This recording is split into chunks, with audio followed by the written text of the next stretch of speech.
बढ़ती हुई जनसंख्या, डायबिटीज़, कैंसर, डिवोर्स जो भी कह लें, ये सब जीवन शैली की देन है, गलत जीवन शैली की देन है। अगर सही तरीके से जीना है, सही जीवन को कैसे जीवन का आनंद ले सकते हैं, ये सीखना है तो इस रिपोर्ट को ज़रूर देखें, ये आपकी आंखें खोलने वाली है। You're watching TBN।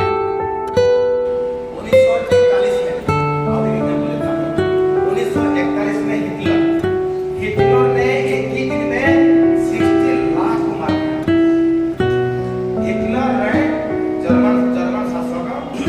हिटलर ने एक ही दिन में 1941 में सब खड़ा कर दिया। तो ये 3 दिन का हम लोग का यहाँ योग साधना शिविर फरबिसगंज में ये आनंद मार्ग प्रचारक संघ की ओर से रखा गया था। ये उद्देश्य था कि समाज में वर्तमान बहुत बड़ा शोषण चल रहा है। धर्म का नाम पर शोषण, शिक्षा का नाम पर शोषण, राजनीति का नाम पर शोषण, जितना प्रकार शोषण है, शोषण का जो जड़ है अशिक्षा। लोगों के सही जो शिक्षा नहीं मिल रहा है, तभी मतलब ये शोषण बढ़ रहा है। ये शोषण मुक्त कैसे समाज तैयार होगा, इसलिए हमारा गुरुदेव श्री श्री आनंद मूर्ति जी ने शोषण मुक्त समाज निर्माण के लिए परिकल्पना करने के लिए एक प्राउड सिद्धांत दिए। एक नव्य मानवता भित्तिक समाज का जो है ये बाबा ने दिए। उसी चीज़ की आवश्यकता है। उनका शारीरिक विकास, उनका मानसिक विकास एवं आध्यात्मिक विकास। एवं शारीरिक विकास तभी होगा उनका जो मिनिमम रिक्वायरमेंट है, जो उनका मूलभूत जो आवश्यकता है, रोटी, कपड़ा, मकान, शिक्षा, चिकित्सा, ये मूलभूत आवश्यकता जब तक उनका पूरी नहीं होता है, क्या मनुष्य का उनका जागतिक जो उनका आवश्यकता पूरा नहीं होगा। कि नहीं कोई उच्च नीच नहीं, सब हम एक ही है, सब हम परमात्मा का, वही परम पिता का, परमा प्रकृति का हम संतान है। हम साके मनुष्य का एक सही एक समाज है प्रस्तुत हो। यही मतलब है हम लोग का आनंद मार्ग का उद्देश्य। आनंद मार्ग का उद्देश्य है आत्म मोक्षार्थम जगत हिताय च, आत्मा का मुक्ति के लिए योग साधना एवं समाज का सेवा के लिए बहुत सारे सेवा मतलब आवश्यकता है। जहाँ बाढ़ भूकंप आता है, प्राकृतिक आपदा आता है, आनंद मार्ग जो यूनिवर्सल टीम वहाँ जाकर हम सेवा काम करते हैं। आनंद मार्ग का 2 ही काम है, साधना एवं सेवा, एवं ये त्याग के द्वारा होता है। नमस्कार। आनंद मार्ग एक आध्यात्मिक संस्था है जिसकी शुरुआत 1955 ईस्वी में जमालपुर बिहार से हुई है।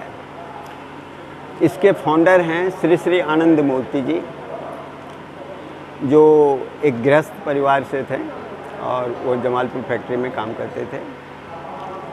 वहाँ से इसकी शुरुआत है और इसका मूल उद्देश्य जो है वो है आत्ममोक्षार्थं जगत हिताय च। व्यक्तिगत जीवन में विकास के लिए हम अष्टांग योग की साधना सिखाते हैं। क्या असंतुलित इसलिए है कि कुछ क्षेत्र में जनसंख्या बढ़ रही है और कुछ क्षेत्र में वास्तव में जनसंख्या घट रही है, इसलिए असंतुलित है। अगर संतुलित जनसंख्या हो तो ये प्राकृतिक रूप से विश्व में इतनी संपदा है कि सबों का भरण पोषण अच्छे ढंग से होगा।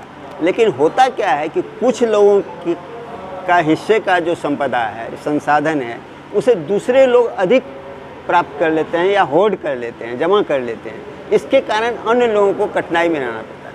तो अगर संतुलित ये हो और नेचुरल वे से स्वाभाविक रूप से जनसंख्या पर अगर नियंत्रण किया जाए तो ये समस्या अपने आप दूर हो जाएगी।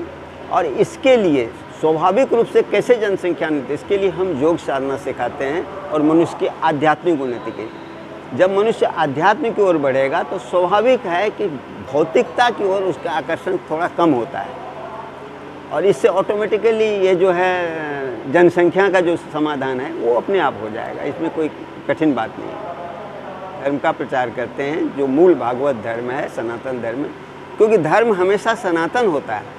धर्म कभी आप लोग सबसे बड़ी विडंबना क्या है कि अभी लोग, चाहे वो राजनीतिक पार्टी हो या धर्म संस्थाएं जो है, वो जिसको धर्म कह रहे हैं वो वास्तव में धर्म है ही नहीं।